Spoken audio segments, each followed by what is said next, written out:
Pada waktu itu pergilah Yesus ke bukit untuk berdoa, dan semalam-malaman ia berdoa kepada Allah.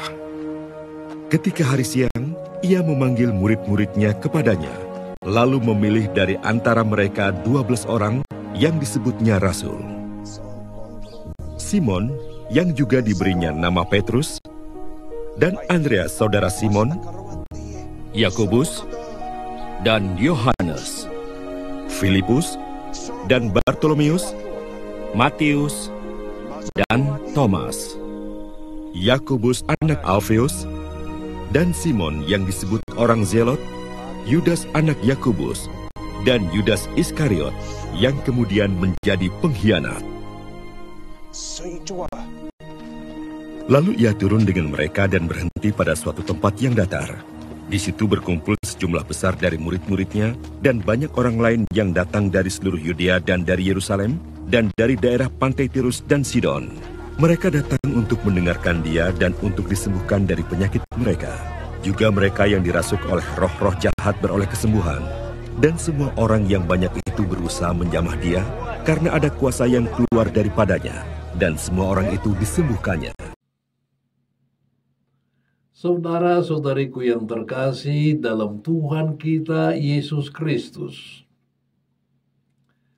Kita dengar dari perikop Injil tadi bahwa Yesus naik ke bukit untuk berdoa. Ia berdoa sepanjang malam. Yesus sengaja mengambil waktu khusus untuk berdoa. Dia pergi ke tempat sunyi untuk berdoa, memohon bimbingan Bapaknya untuk memilih 12 rasul dari begitu banyak pengikutnya.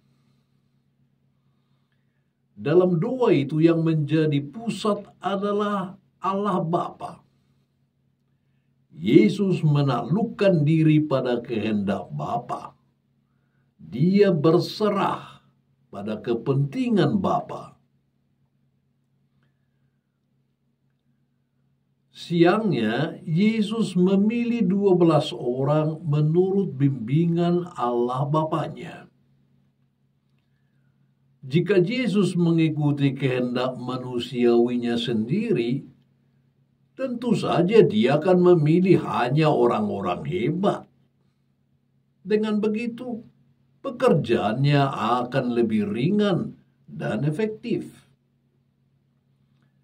Kenyataannya, dia memilih orang-orang biasa yang penuh kekurangan. Orang-orang inilah yang kelak akan diutusnya untuk sebuah tugas khusus. Saudara-saudari, orang-orang yang dipilih oleh Yesus menjadi rasulnya secara manusiawi memiliki problem yang berbeda-beda. Petrus itu orang yang semangatnya menggebu-gebu dan membuat janji-janji hebat, tapi menjadi seperti tak punya daya di saat krisis menimpanya. Petrus terlalu percaya diri, pongah, dan nantinya akan menyangkali dia. Matius itu seorang pemungut cukai yang hidupnya tidak bersih dan populer. Yakobus dan Yohanes orang-orang ambisius yang menginginkan kedudukan di dalam kerajaannya. Thomas dan Bartolomeus itu orang-orang yang skeptis dan tidak mudah percaya. Judas Iskariot itu orang yang karena uang menjadi pengkhianat. Inilah orang-orang yang dipilih oleh Yesus menjadi rasulnya. Yesus memilih mereka untuk menjadi dasar bagi gerejanya. Dan Yesus pun pasti tahu kelemahan-kelemahan mereka. Dan tahu pula risiko dari pemilihannya ini. Lalu, Kenapa dia tetap memilih mereka itu? Saudara-saudariku, proses pemilihan rasul yang sangat manusiawi itu sungguh mengingatkan kita akan karya dan kuasa Roh Kudus dalam gereja. Karena itulah Yesus sebelum memilih mereka berdoa semalam-malaman. Yesus ingin menyertakan kuasa Allah dalam pemilihan rasulnya dan menyerahkan mereka yang dipilih itu kepada Allah. Dan memang benar, para rasul itu mampu menjalankan tugasnya yang mulia itu setelah Yesus wafat, bangkit, dan kemudian mencurahkan rohnya kepada mereka.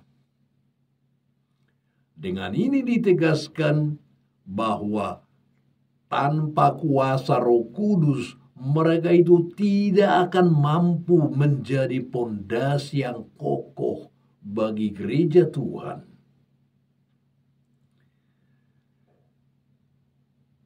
Saudara-saudariku, peristiwa ini mengingatkan kita juga akan panggilan kita masing-masing di dalam gerejanya. Kita dipilih bukan karena kita hebat dan tahu banyak hal.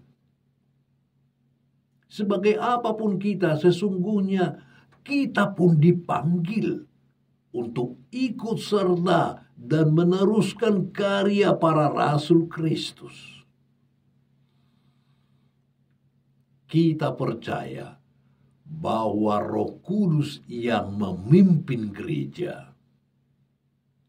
Maka jangan menolak jika dipilih Tuhan untuk melayani gerejanya. God bless you.